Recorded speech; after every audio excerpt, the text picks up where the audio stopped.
Are you coming back to school with me? We could have done it all so easily. Hi, my name is Craig Thompson-Wood. I'm your host on Teaching with Board Games. Here today to take a look at Peptide, a protein building game by Genius Games.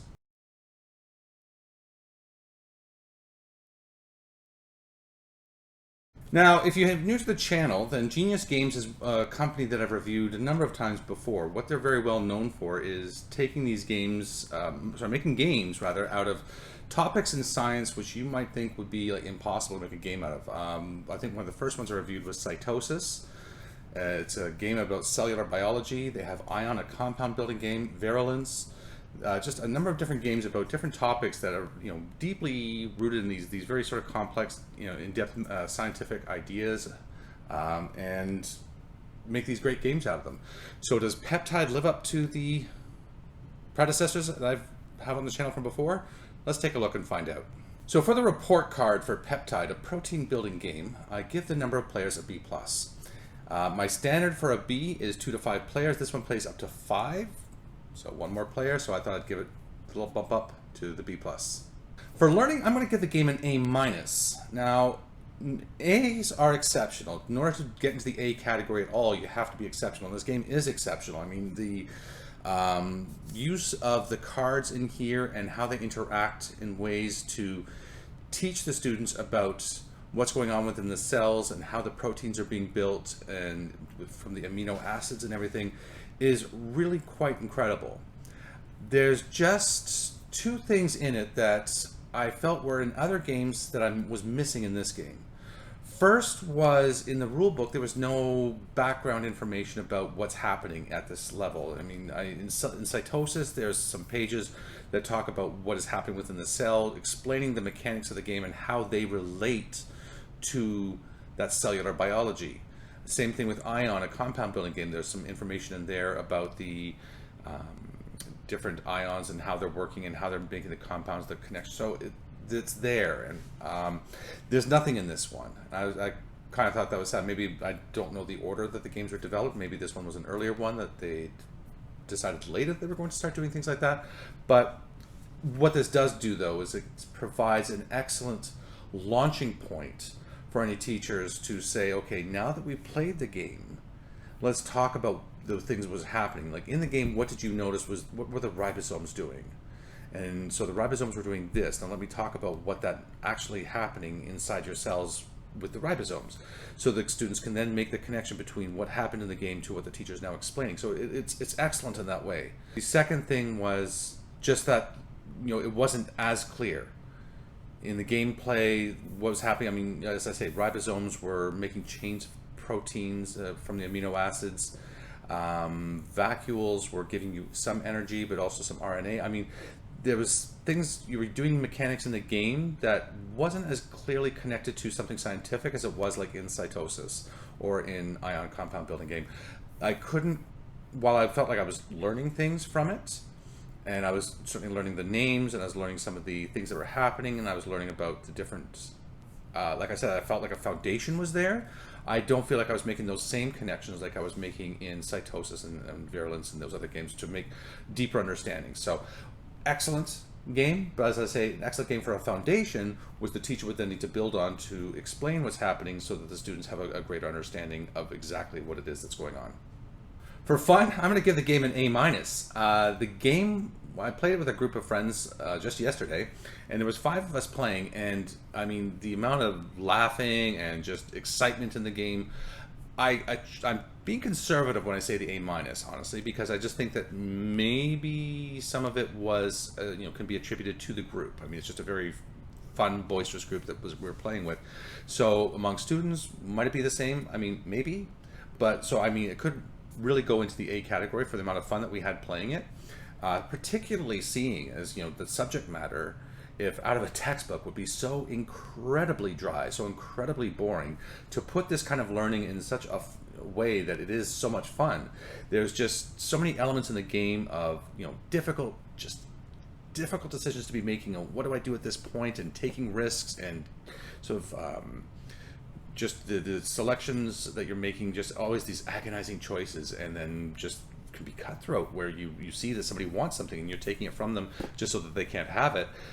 Just all these kinds of things happening during the game that just really makes for a very exciting, fun game. So I really like this one. So I give it the A minus. For time, I'm going to give it a B. The game says it plays between 30 to 45 minutes. I think that was accurate. I think I didn't time our game last night, but it was around that. And so that is pretty good for a game. Within a class period, it could be played if you have it all set up, ready to go. In the setup and the cleanup, it's really not a lot to set it up. There's a few decks of cards you have to put out, and you just go for it. Just keep the players moving quickly. Don't allow people to take too long for their turns, and it should go just fine. So could definitely be played in a period. So that's my standard for the B. For cost, I'm going to give the game an A minus. I give it the A minus because first off, I think it's a good value for what you're getting. I paid $22.95 at Level Up Games for this one. That's Canadian. And in the game, you're just getting cards. There's no tokens. There's no, well, actually, sorry, there are some cardboard tokens. But there's not a lot to the games in terms of, fancy pieces, things like that, board. So, $22.95 is a good price to pay for the game like this. But what then puts it up, what I always like to consider is the value for the money. Like, are you going to get a lot of value for this money by replaying the game multiple times? And I think that you will. Now, why I keep it at the A minus though is this game is really obviously specific to one branch of science, one thing that you'd be focusing on in one part of a class for, I don't know, a week or two. I don't know how long you'd spend teaching this topic, but it would be very specific to that. So that would only really come out at that time to be used at that time. But does that mean that the game would be limited to being played only at that time? I don't think so. I think the game is fun enough that once the students have played it, even once you've gone past the subject and are onto different branches of biology and different topics, then I think that the students may still want to play it given the opportunity. So it's the kind of game that's fun enough that people are going to want to play it. And so that's going to increase the value in my eyes, because paying $22.95 for a game you're only going to play once, I think is not great.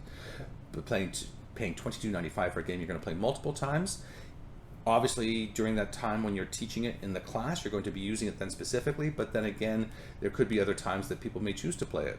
So I think that's great. So that's why I pump it up to the A minus. All right, let me take this game to the table and I will show you how it's played.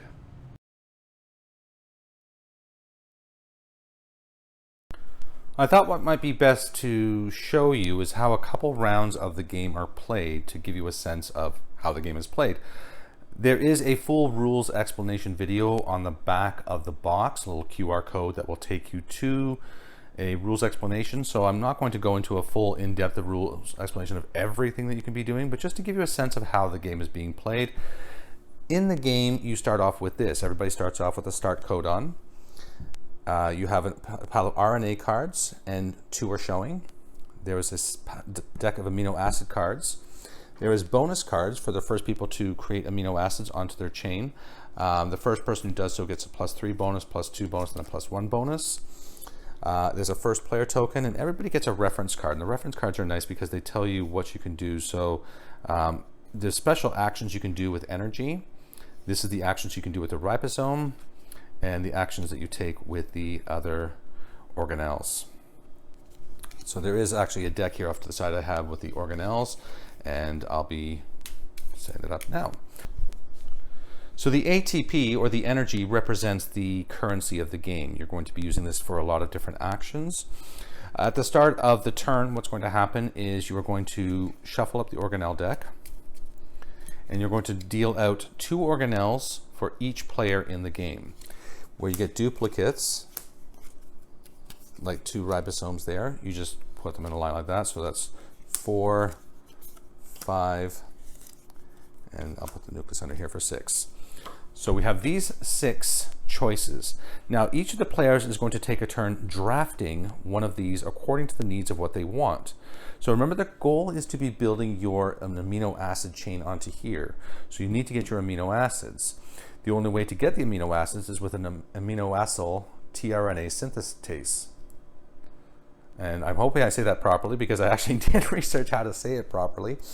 So quickly, the mitochondria is going to give you more ATP, more energy to do more actions. The ribosomes are going to be what starts connecting your amino acids and your proteins. Oh, actually, sorry. This is the stop card. The stop card should be one of the bottom 4 cards in the deck. And you're going to, in a 3-player game, you would be taking some of the amino acid cards to make the game an appropriate length for the 3 players. So when this card shows, then you finish that round and you have one more complete round afterwards to end the game, and then you just do all the scoring. So like I said, what you do with this one is you take 3 cards on top of it, you shuffle them, and you put that at the bottom of the deck. So we won't look at that one anymore. So, but you're going to be getting amino acid cards like glutamine. It's going to be worth 4 points at the end of the game if you've turned it into an amino acid. And you need these RNA pieces to complete it. So you need a red cytosine, a green adenine, again, apologies if I'm not pronouncing them correctly, and then you're going to need a blue one as well. So you can associate them by color for easy reference. But you won't know what that card is, so maybe now in order to use this, you're going to need 2 RNA. So the blue player only has, the first player only has 1 RNA, but they say, what the heck, they're going to take it anyway, and I'll show you what they can do. So I'm just going to put it over here so it stays on camera. And then the next player says, okay, well, I'm going to take a mitochondria, get some energy. The other player says, I'm going to take, now, as you go around, the last player to drafts, and then drafts again. So now these 2 players have no choice, they're taking these, and this player knows that they don't have anything for a ribosome. So what you can do at the time that you take the card, you can flip it over, and that's going to give you 1 more ATP. So going back to the first player, they can resolve their organelle cards in whatever order they wish. So first they're going to take their extra ATP from that. Now that they have 2 ATP, they can pay that because that's the required cost to use the amino acid tRNA synthetase. So that goes back to the organelles. And now they can take an amino acid card. Now they don't take just 1, they take 2. They look at both and they see which one they want. So it's pretty much the same, 4 points, 4 points. And they need the same requirements of a green, red, and blue. So it really makes no difference to them. Now, whatever card you don't take goes back on top of the deck. So now they have this one. It goes as part of their hand here. They're not, it doesn't get added on yet. They need the proper RNA sequence in order to do that. So then this player is going to go. They're going to cash in this one they took face down because they knew they couldn't use it. So they're getting, and this to give them 3 ATP. And then this player is going to go. They use the mitochondria for 2 ATP. And then as it shows on the back here, for the nucleus, you can either take 1 of the face up cards or 2 from the top and keep 1. So they don't have anything to direct them right now. They don't have any of the amino acid cards, so they think, why not just take the red? All right, so they'll take that RNA card and that becomes part of their hand until they can use it to link up an amino acid. And then a new card comes down. Okay, let me fast forward things a little bit and show you how the game might look further into the game. So here I fast forwarded a few rounds, and so now different players have started to get amino acids added on into the protein chain. They have the proper RNA sequence attached to the thing as it's put on. This player has completed an amino acid, so the first player who completes an amino acid will get that +3 bonus point cards, and I'll show you how that's going to happen right now. But so everybody is ready to start converting these things if they can. So now we'd go into this drafting phase, and I'll show you a couple other things that can happen here. So 1, 2, 3, 4, 5, 6. So 1, 2, 3, 4, 5, and I'll show you some of the other cards here. So you have the vacuole. The vacuole gives you +1 ATP, plus you can take 1 of these revealed RNA cards, the nucleus we've shown, and That's it. Yeah, it's just those ones. So there's just a few things that you're looking at in this game. So if this is the revealed, oh, one more. So if we have ribosomes like that, now different things can happen during this selection phase. Let's just say that this player, the first player here, has 4 ATP. Okay, so they have 4 ATP. What they could choose to do at any point when they're doing their selection here, they could pay 2 ATP and wipe out all the cards that are left and replace with the equal number of cards. So if they were really looking for the, I need to refer back to it. If they were looking for the amino acid tRNA synthetase, or if they were looking for a vacuole, then they could wipe those out in hopes to find more. Alternatively, they could also spend 1 energy to wipe out the 2 things that are showing here in order to hopefully find one that's more to their liking. Finally, the last thing they could do is they could pay 3 ATP and they could take both of their choices right away, because they're going to get the first one, but then they're going to have to wait and they're going to get whatever's left over afterwards. But they can pay 3 ATP to take 2 right away. So maybe what they want to do is take 2 ribosomes, which leaves the other 2 people crying, particularly this person, because they know now. So they take the 2 ribosomes. Now with taking the 2 ribosomes though, using a ribosome takes 1 ATP, so that they only have 1 left. So they've taken 2, so they know that they're not going to be able to use the other one. So they're taking the other one down. So this is where it gets pretty cutthroat, because they took it just so that the other players couldn't have it. And no, even though they couldn't use it, but they're going to be able to use the 1, so they're going to take advantage of that one. So the next player then looks at this and says, fine, I'll take the ribosome because I want it. So they take their ribosome. Now the last player says, I don't like mitochondria, I don't want mitochondria, so that's where they take the 2 ATP, they get rid of the 3 mitochondria, and they deal 3 more cards, and then they get the ribosome that they were looking for, and they will take the amino acid tRNA synthetase. So they've got those 2. Comes back to this player, and they will take this one. And you know what? And they decide, you know what? I don't want that. Instead, what I'm going to do, I am going to take the first player token instead. So they take the first player card, and they become the first player in the next round. So now this player is using their thing, so they take the organelle they put face down, they cash that in for 1 ATP. They use the ribosome then. So the ribosome, you're always using 1 ATP to use it.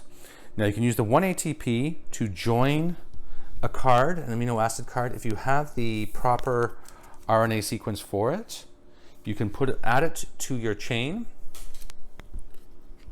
and you put down the cards that you need for it. So let's just assume that they had the proper cards. You put down your green, your red, and your blue. So you attach that to your sequence there, and that would then become a new thing onto your chain. Alternatively, what they could be doing is they could use the RNA, they could pay their 1, and they flip over whatever is their leftmost one on the chain. So that becomes a full amino acid now. This ribosome is used. These cards, the RNA cards, then go back into the discard here. And being the second person to complete an RNA, they would take their bonus card and add it to there. When the stop card comes up and you're scoring up, any cards which are left face up are only worth half of their value. So this one would only be worth 2 points.